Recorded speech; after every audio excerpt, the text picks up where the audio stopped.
everyone, this is Echo. Today in my case study, I'm going to talk about student. His name is Steven. Steven is a student who is struggling in the classroom behaviorally. Let's have a look. I gathered some information about him. Mainly, I gathered his living situation, behavioral details, preferential setting, extended time on his assignments, and his work compared with other students' work. So the first part is about his living situation.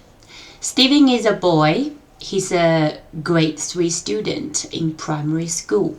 He is the only child at his home. He has no siblings. I never get to see his father. His mother suffers from an injury from her childhood. She walks a little bit funny.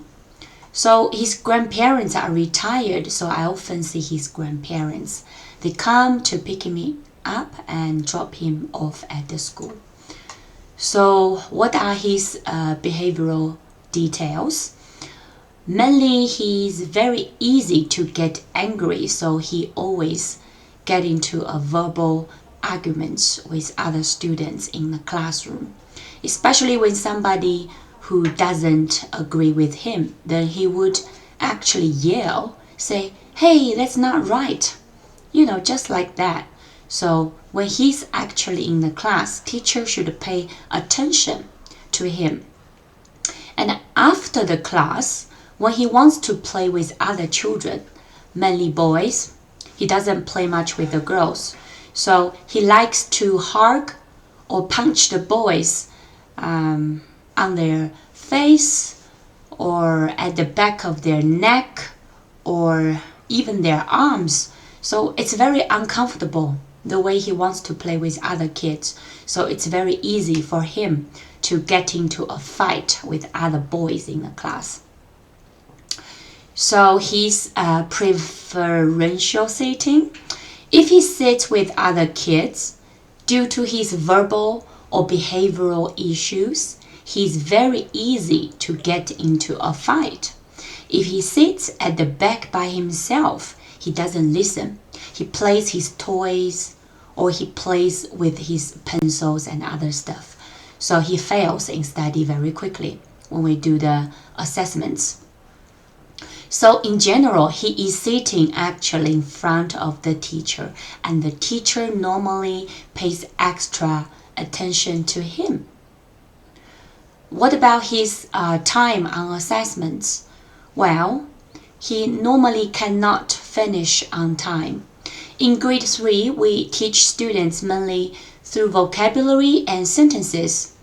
So sometimes at the end of the unit, when we think students, they understand what we taught for the following weeks, and then we would give students some worksheets to finish as parts of their homework portfolio. So his homework is always late. He actually can read and write, but sometimes he reads those contents wrong, deliberately, or sometimes his handwriting could be very messy.